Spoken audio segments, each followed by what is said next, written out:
yeah.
All right.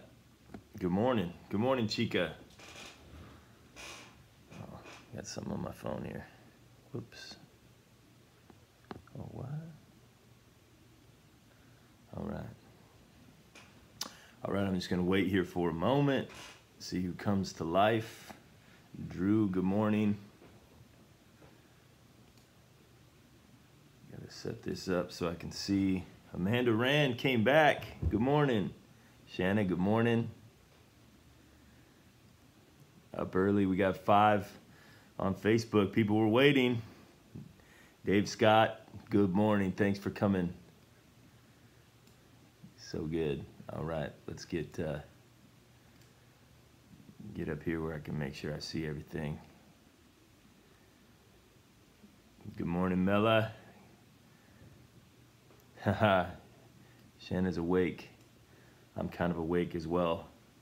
Good morning, Gary. Let's see here. I gotta somehow pause that one. All right, there we go. Oh, weird. All right. Good morning, Amanda. I love seeing you guys are starting to interact with each other. You guys are seeing the same names every morning as well. And it's creating a little kind of strange little internet community. I totally dig that. All right. A couple people on YouTube. I'm just setting up my YouTube thing so I can see any comments that are made. Let's see here. Good morning, Pat.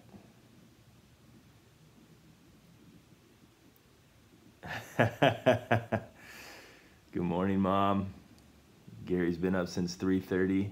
That's daylight savings time, man. You can't blame me for that. Okay. Oh, good. Okay, we'll turn that off on YouTube. All right. Wow, 10 of us, 9 of us. We lost somebody. 10 of us. Back to 10 on Facebook. Leanne, good morning. Kind of wild yesterday. I don't know, just doing the trying to figure it out yesterday. I don't know if you guys I know that there were a lot more shares on yesterday's video, but it just got a lot of traction. I'm looking at it right here at like almost 1,500 people had it come through their Facebook feed, and 617 people watched it, which is like double what any of the other ones have done. And I kind of wonder, just something to be praying about, I kind of wonder that might have something to do with the fact that just the title of it, all I do to title them is I just read this section, and whatever the section is, I just kind of title it that, and I titled it Anxiety, and that one got a lot of traction, and so I kind of wonder if a lot of people clicked on it. Just, there are people out there who are going through some major anxiety just pressures of life, and people are looking for answers for stuff like that, which I think it's telling of where we are as a culture. So where people are at. Good morning, Tina. So I feel like that's something to be praying about in our culture. That when you see the different things that we could talk about, and the thing that really gains traction is when you put some, and it might have been for other reasons, and maybe we'll see, but I think it might have something to do with the fact that anxiety is a very real and heavy issue that's out there. So cool that there are 15 of you guys right now on 16 on Facebook. As we're 2 minutes after 6, there are people coming in.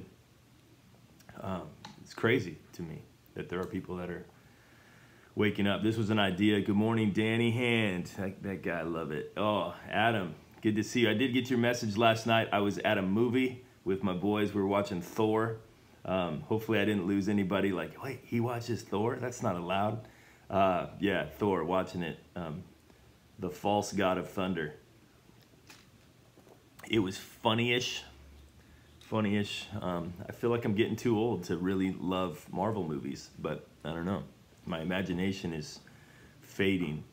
All right, well, you know what? We've got some important stuff, I think, to talk about today, and I want to get right into it. I'm only hoping to look at 6 verses, but I think that these are major in what is going on, and kind of, maybe it's been forever. It's like a mini church service. I like it. Let's pray, and let's look at some of this stuff and see how it applies to us. Lord, we're grateful again. I'm grateful that there are people getting up in the morning and coming and joining with me. And Lord, like never before, this is just giving me a motivation to be in my Bible consistently, day after day. And now it's been a couple of weeks. And Lord, we are asking for wisdom as we handle what you say today. We want your wisdom to show us how these things apply to us. We ask in Jesus' name, amen. Good morning, Judy Veslitz. I love it, love it. People are here.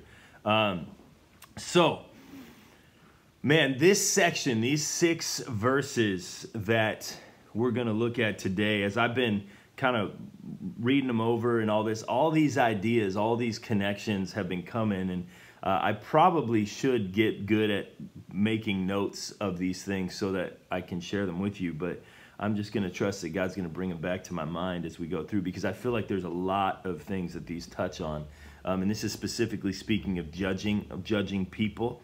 Before we start that, I want to kind of back up and just re-talk about what we've talked about, that as Jesus is teaching here, it started in chapter 5.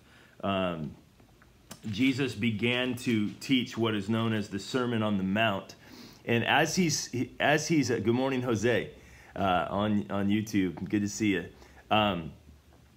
As Jesus is teaching the Sermon on the Mount, there's really 2 primary purposes of this sermon. Number 1, I believe, is that we would find ourselves broken and guilty and desperately in need of Jesus.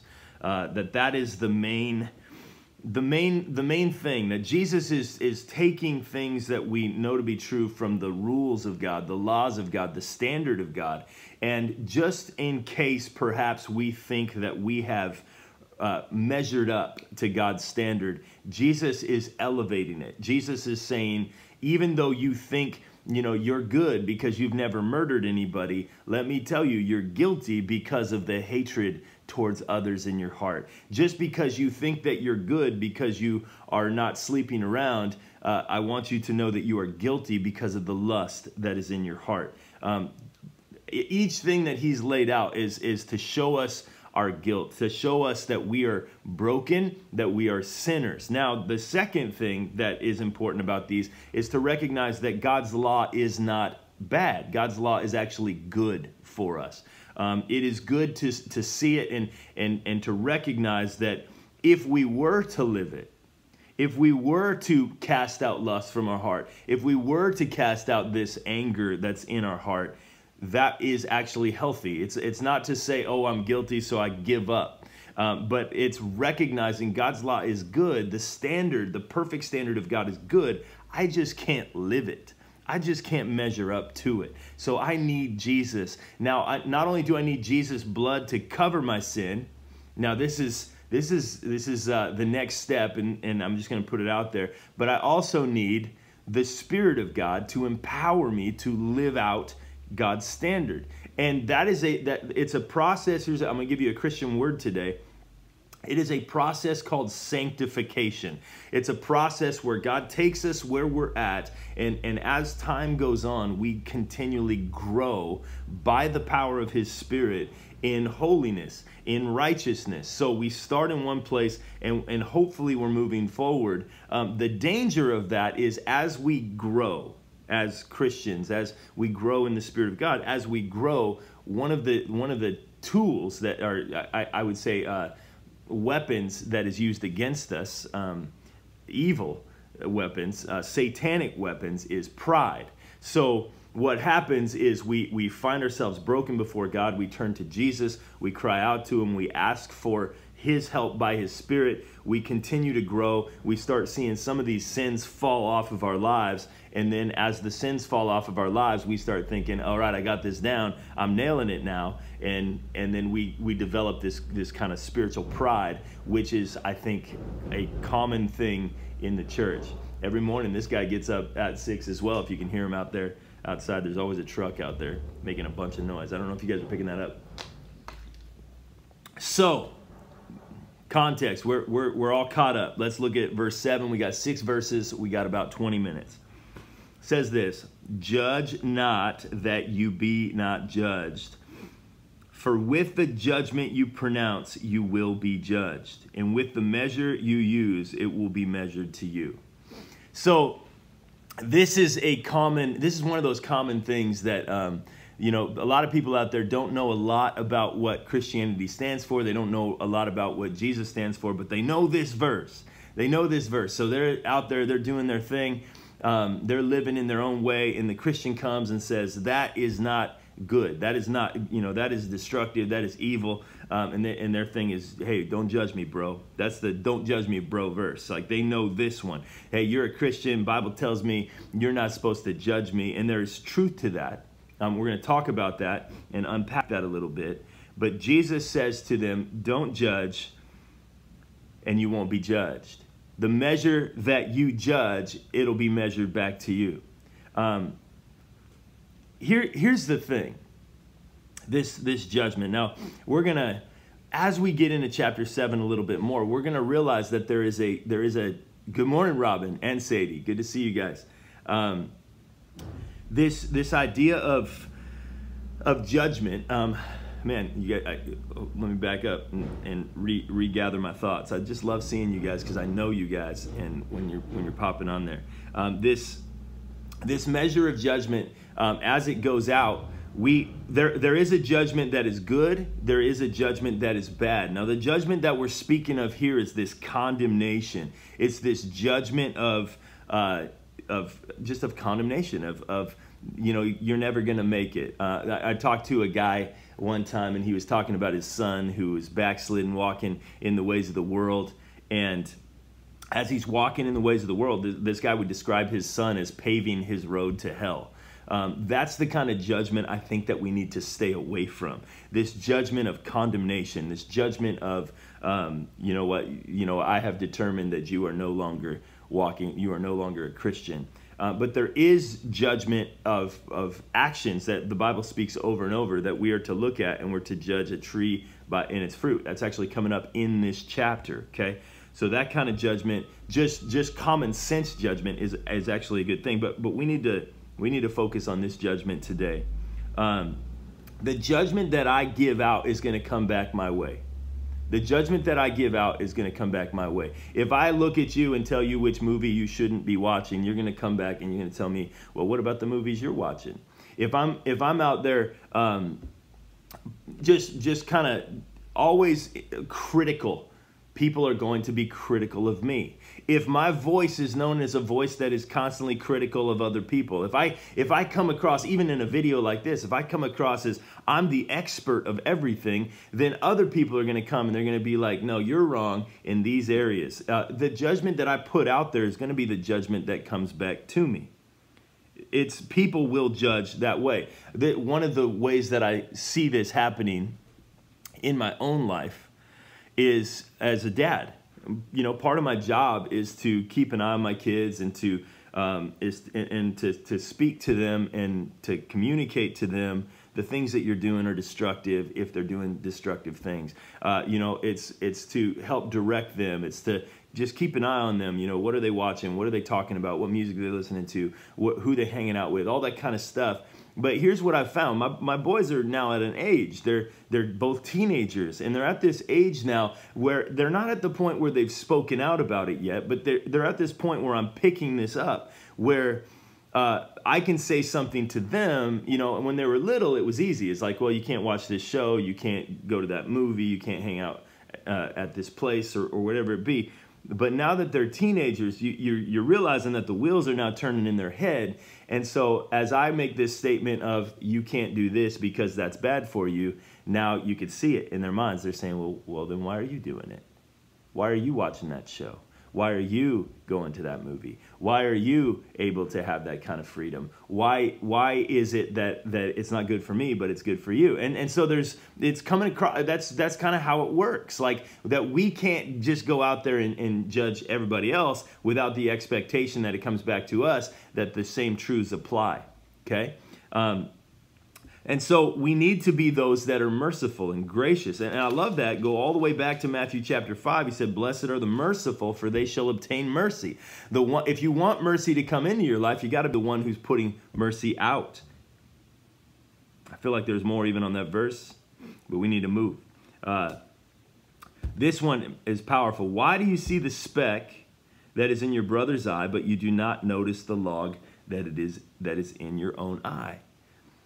One of the things that we ought to get really good at, I think, is recognizing our own failures, recognizing our own weaknesses. It is so easy to see the failings and the weaknesses of everybody else.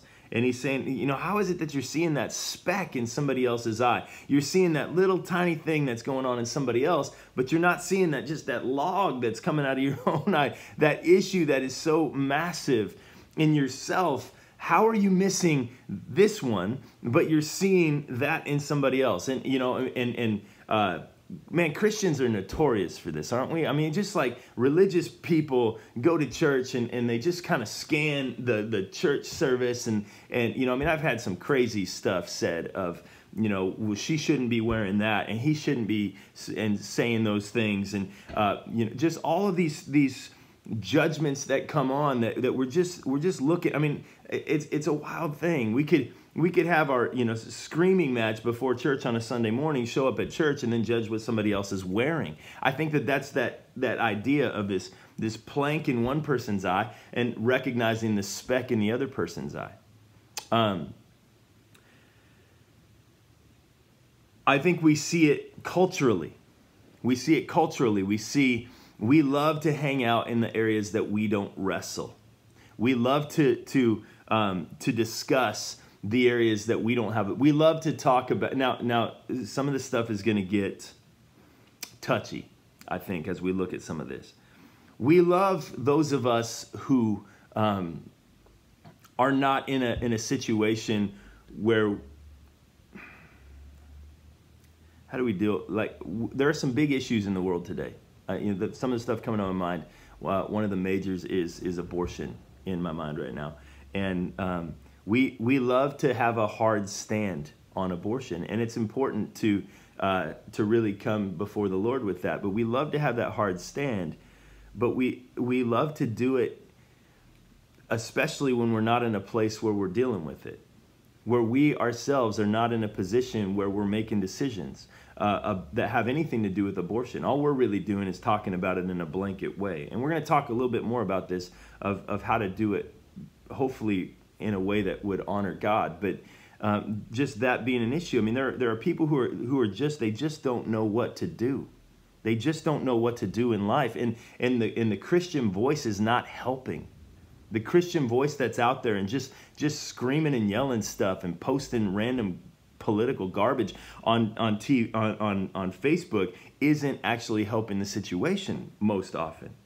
Maybe sometimes there's some good stuff that's getting shared around. I'm not going to say that some of it's not good, but it's just this, like, recognizing the issues in other people's hearts. And there's something about Jesus is saying, look at you, look at your heart, look at the plank that's in your eye. Are we just as broken, and are we more broken about the sin that's in me than we are about the sin that's in somebody else, that's in our world, that's in our teenager, that's in the neighbor, that's in our coworker? Are we more broken about our own issues, or are we more broken about their issues? Are we more focused on trying to fix the speck in their eye, or are we more focused on trying to fix the plank in our own eye? Man, I've got so many things that I'm trying to work on in my life, so many things, so many areas that I need to grow in, that I don't have a ton of time to try to fix everybody else's problems.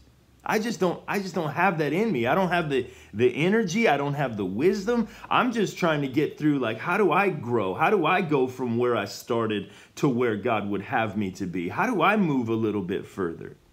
I mean, I should be so much further along than I am now. I've been walking with Jesus for a long time. I should be so much further along. And so just recognizing our weaknesses. And here's an interesting thing. I used to work at Starbucks with, Starbucks is a skill position, by the way. I mean, that's like, you can get good at Starbucks. And I worked with a lot of people, a lot of ladies especially, that had been doing Starbucks for a long time. And they were pretty good at their jobs. And so when I first came in, I mean, I didn't know what I was doing. I wasn't very good. And so I got really good at just, like, taking the blame for whatever went wrong, you know, just owning that. And what I found is, even as time went on, the coffee making process that is like a split second down to the wire, get it done, get that person their drink in like a minute or less type of thing.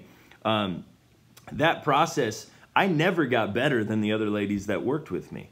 Like, I mean, they were just, some of them 6+ years of making drinks and perfecting the process. So instead of ever being the one who's in the room picking apart the way other people did it, instead I would just be like, man, I'm just, like, trying to catch up to you guys. And what I found was, in that process, is I won a lot of friends in that.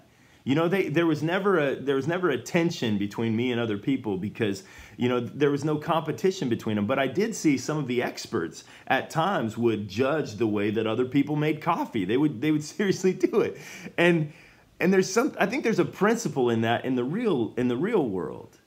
When we become those that it's just like, man, I got to figure it out. When are you going to get it figured out? When are you going to catch up and be able to do it like I do it? Once you're at that place of just pride, that's just religious pride. It's common. It's everywhere. But when we recognize, like, man, I got so far to go. When we recognize how far we've got to go, then we can look at it and we can say, man, you've got a speck in your eye, but I got a log, a plank in my own eye. But then, let's go a little further. Or how can you say to your brother, let me take the speck out of your eye, when there is a log in your own eye? And then look at this, Jesus again using this word hypocrite, which is a common word that people love to use towards religious folks, is they call them hypocrites. And I love the fact that Jesus started that trend.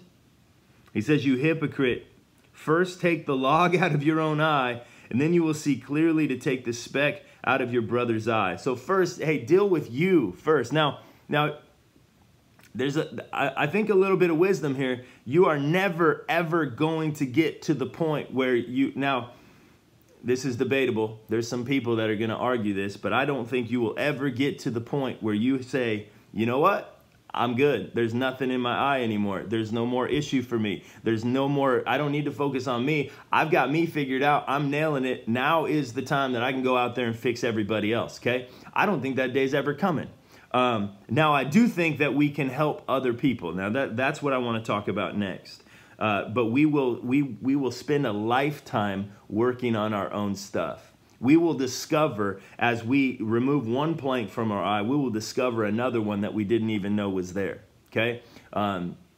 You may have a tension with your spouse, and that's the plank, and you're dealing with that plank, and then finally you're just like, man, we came to a place where that tension is now gone, and I've figured that one out. And then all of a sudden your kid comes out, you know, and they're a teenager now, or a toddler now, whatever it is, and you realize, wow, I've got some issues to deal with in learning how to parent properly, and that's just a whole new thing. And then maybe you get the family thing figured out, and then you go to work, and you're just like, man, I got this new coworker, and this person is driving me nuts, and I got a plank coming out my eye because I got to figure out how to handle this one as well. But as much as we're able to focus and keep it on how do I grow, how do I get to the next point, that day's never going to end. If it ever ends, I actually was in a prayer meeting long time ago with a group of people, and we were taking prayer requests, and one guy, he was just like, man, I just need God to reveal sin in my life because I just don't know of anything that I do that is sinful. He actually said that. This was a Christian guy, and I was just like, I don't think I relate to this group. I don't think, you know, I'm not with them. Okay. So, but now we got to talk about, I know we only got a little bit of time left. Now we've got to talk about, there is something about the speck in the brother's eye.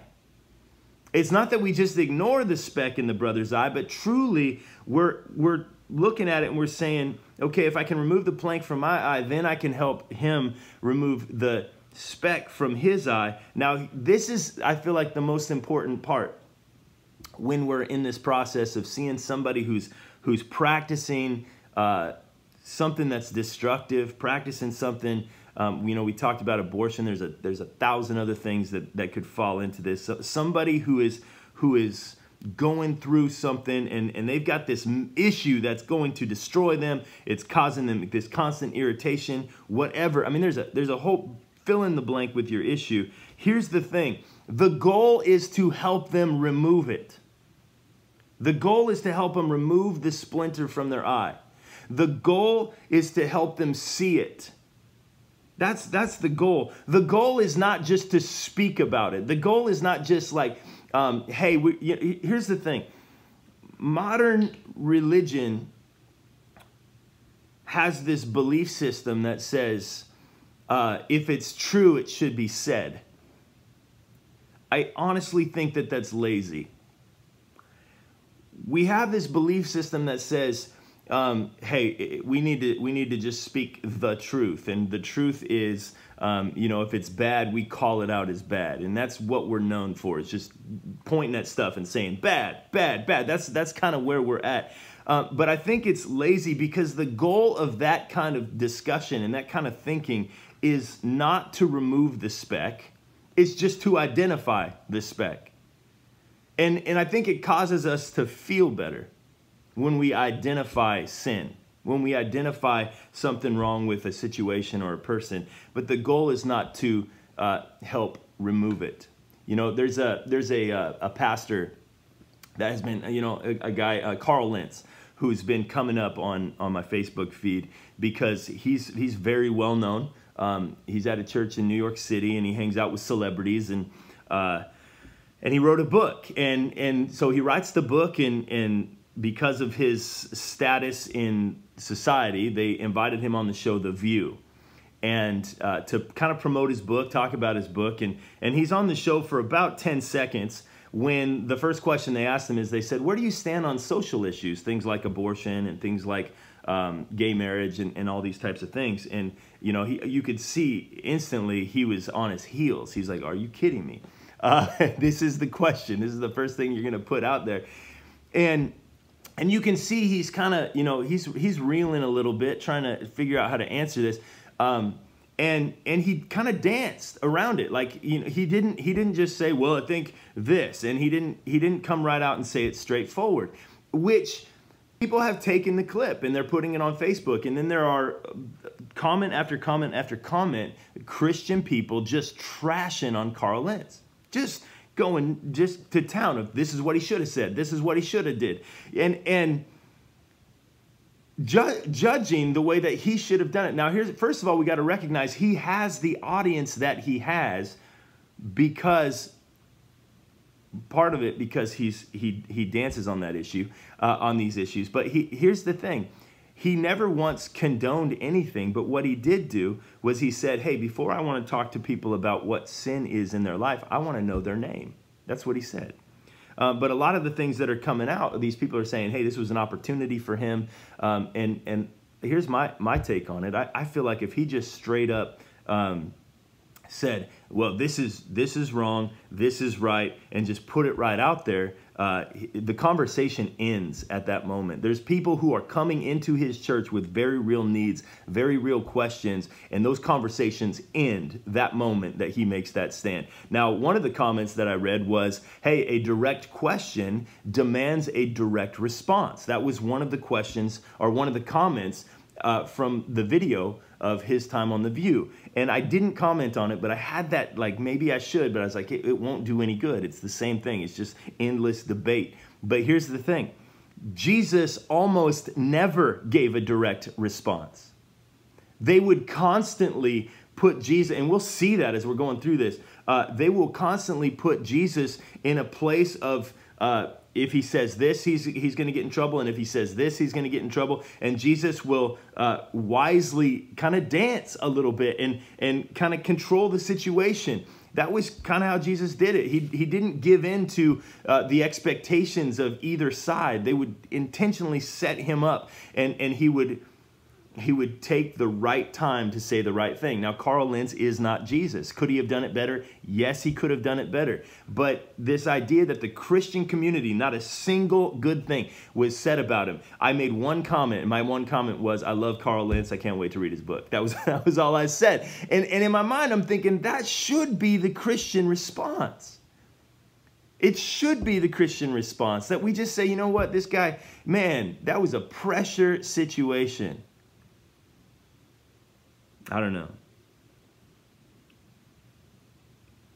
But the goal is to see clearly to help them take the speck out of their eye. There's a book that I'm going through right now. It's kind of heavy. It's kind of hitting me hard. And it's a book on, and I'm about done here. But it's a book, and it really, the whole book so far has just been pointing out the weight of sin and how perhaps sin is much more condemning than we think it is. I don't know. He's just kind of unpacking, like, you're a sinner and you need to fix that kind of thing. You know, you need to stop sinning so much, and just this weight that's coming from it.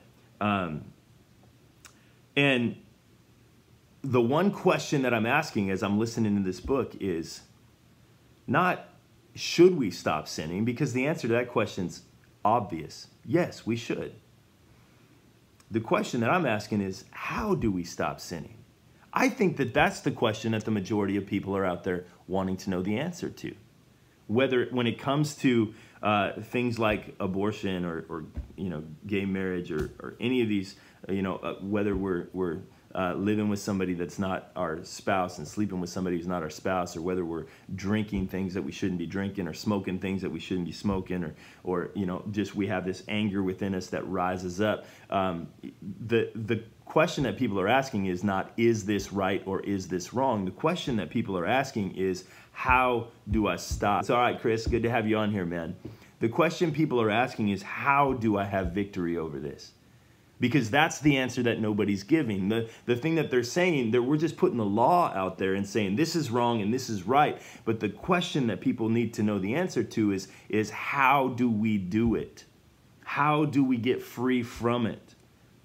And the thing is we don't see clearly how to help people do it, because the whole time we got a massive issue of our own.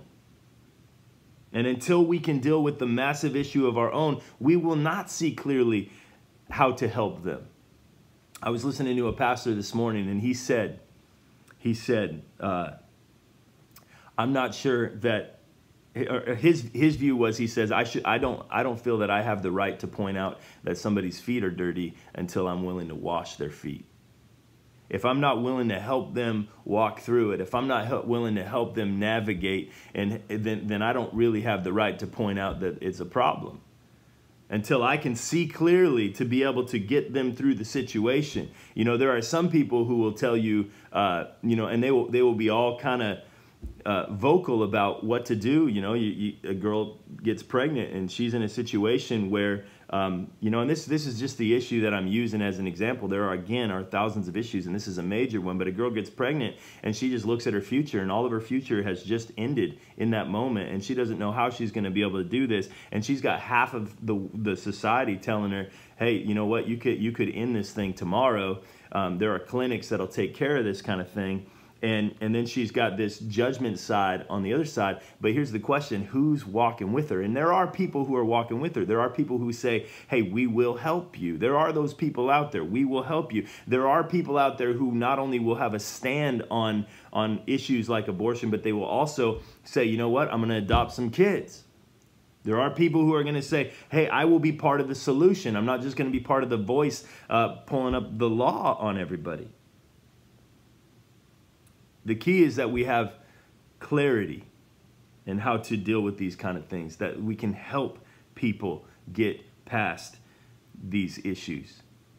People need to know that the alcoholic is oftentimes, you know, we see the alcoholic as holding on to a bottle, but the alcoholic sees the bottle as holding on to them, and they can't let go of it. And I feel like that is when we start understanding, like, the people who are in these areas of sin are desperately trying to break free from them, and the religious people are not giving them answers. Instead, they're just saying what you're doing is wrong. And so often they're just like, "Man, I'm broken. I know I want to get past this, but how?" And that's what they're asking for, and that's what they're needing. Verse 6, let's end right here. "Do not give dogs what is holy."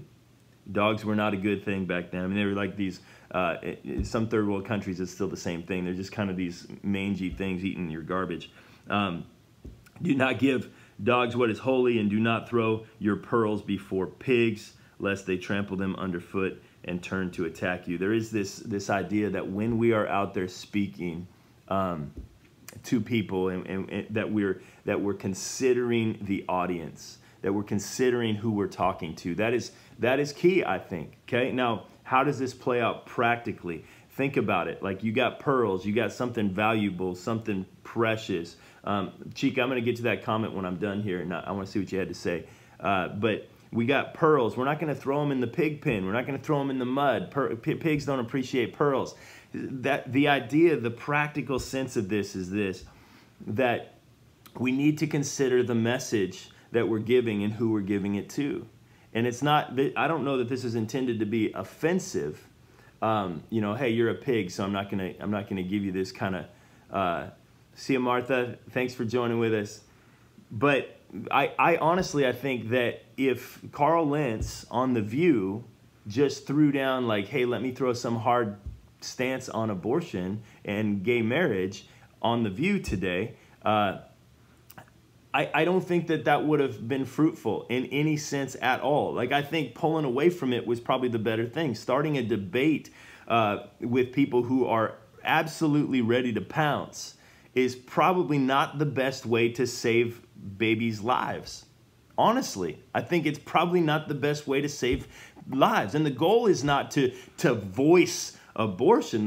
The goal is to have a conversation with the girl who needs an answer at the church. That's my view.